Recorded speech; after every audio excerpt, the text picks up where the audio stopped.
Hi everyone, Simon Kearney here again from Readiness, Wellbeing. Hope you're all well. Today, great pleasure in chatting with Cooper Cronk. I had the pleasure of working with Coops for a few years in the Melbourne Storm days and chatting with a few of my colleagues the other day.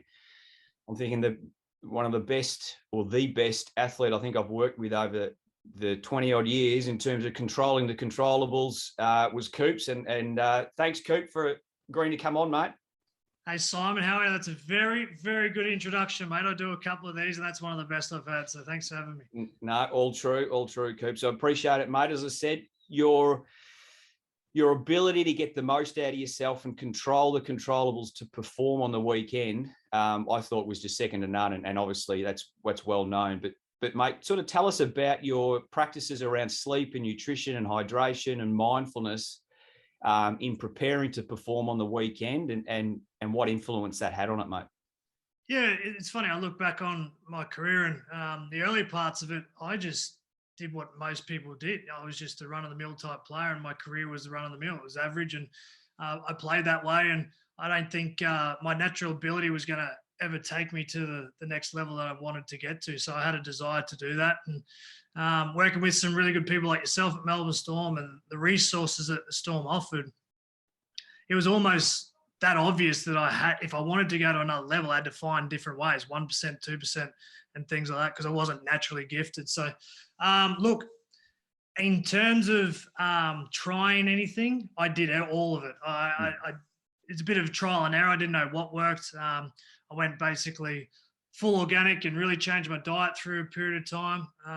The first maybe 5 or 6 years of career was just pure football. I didn't do anything else other than physical preparation. Yeah. Next 5 or 6 was probably, still did the physical, but added a few of these things we're talking about in terms of, holistic approach to wellbeing. So, diet changed, sleep through, some of the information you provided me.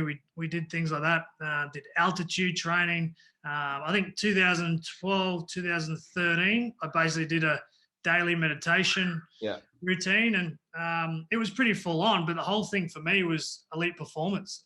Nothing was getting in the road of me trying to achieve what I wanted to achieve. And if a 1%, 2% change or add on to what I was already doing physically, I was in.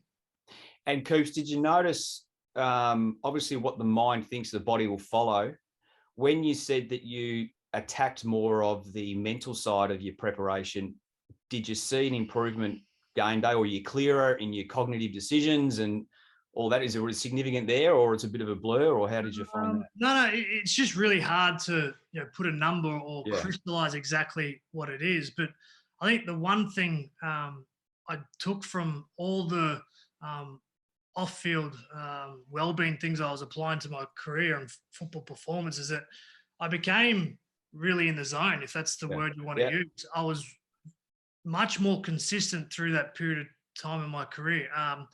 I narrowed the gap between my best and my worst.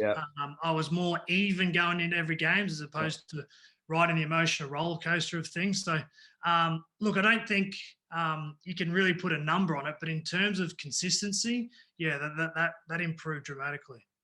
And since retiring, Coops, I mean, performance is performance. Whether we're in an office, we're working from home, we're a family person as well.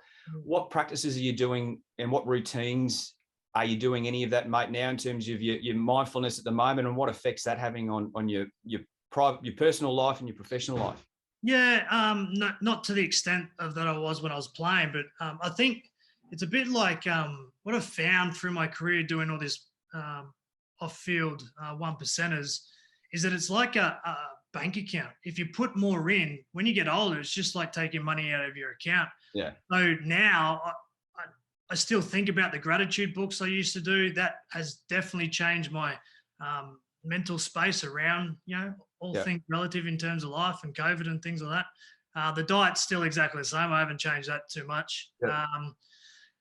In terms of getting ready for, say, work on TV, I still write down goals and I still do all that preparation stuff in terms of that, because that's what set me up through my career. So there's no doubt that the things you learn in the early stages of one career, if you do it right, it definitely propels you to the next, and you Yeah. can sort of gain a lot more confidence. You don't have to work as hard. You Yeah. can just sort of go into autopilot because your autopilot's at a much higher level than it was before. Yeah. Mate, a number of our clients have either been doing and looking after their holistic wellbeing for a while now. Some are just starting off. What tips, mate, do you have for those just sort of starting off? Or if, you know, like anything, you get into a bit of a slump along the way, any sort of tips, mate, you've learned along the way to either get started or sort of get yourself out of a bit of a slump? Yeah, trying to pick up a new skill or break through a bit of a hard time. It's hard. It takes discipline. That's one thing. If you continue to do over and over again, all of a sudden it just becomes pretty much part of your daily routine. So the early stages are much harder than it is through the middle stages. So stay at it early on, no doubt about that. And then also, it's a bit like a signpost. When you're on a journey and trying to achieve something, stop yourself along the way and realize some of the things that you've actually changed in, good or bad, but mostly focus on the positive. So if you've done, a gratitude program for, let's say, 6 weeks, and your mindset at day one was completely different to what it is on week 6, stop yourself and go, oh, wait a minute, I thought negatively about this earlier. Now it's changed a little bit for me. So actually stop yourself on your journey and give yourself a pat on the back. Exactly. And Coop, one thing we learned, certainly my time at Storm shone through, and certainly in other team sports, is looking after your mate, both on the field, off the field, but even staff members. You know, Storm were really good at that. Saints were good at that in terms of, you know, keeping an eye out on each other and got each other's back. In times like this and in times going through a bit of a slump, talk me through your experiences, mate, of being, you know, an advocate for others, but certainly, you know, even finishing sport, how you're finding and making sure that you're looking after those around you, whether they're family members, colleagues at work that might be battling a bit, how to sort of have a conversation and the importance of that sort of human connection and knowing that someone's in your corner to support you on your wellbeing journey. Simon, it's funny you ask that question because one of the things you probably take for granted being in professional sport is the ability to be surrounded by like-minded people. And naturally, if someone's down, the mood of the 50 other people you're around will pick you up. So you've always got that, the watchman looking over you as such.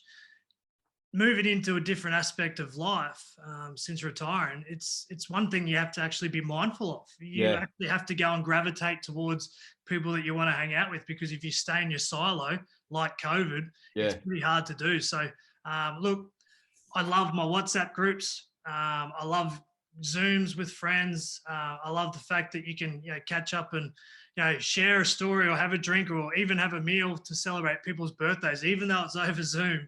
It's still interacting and having that camaraderie. So, look, it's definitely much harder in a different walk of life, but you've got to give effort to get something back. The more you put into a relationship, the more you'll get back. Yeah, and even once all this is done, and we're and a number of states aren't in lockdown too. Obviously, just keeping an eye on those around you and letting people know that you're there to help is always a good thing too, mate. I think it's one of the things that when we get through these tough times is the smaller things in life we'll tend to appreciate. The fact that we can, have a coffee with our best mate down at the local coffee shop, that's gold. I can't wait for that to happen. So, he's here to catching up with mates and checking in. Coops, thank you, mate. You're a star. Really appreciate your time and our, all our clients and future clients will get a lot out of this. Appreciate it, mate. Simon, anytime. Best wishes to everyone in the programs.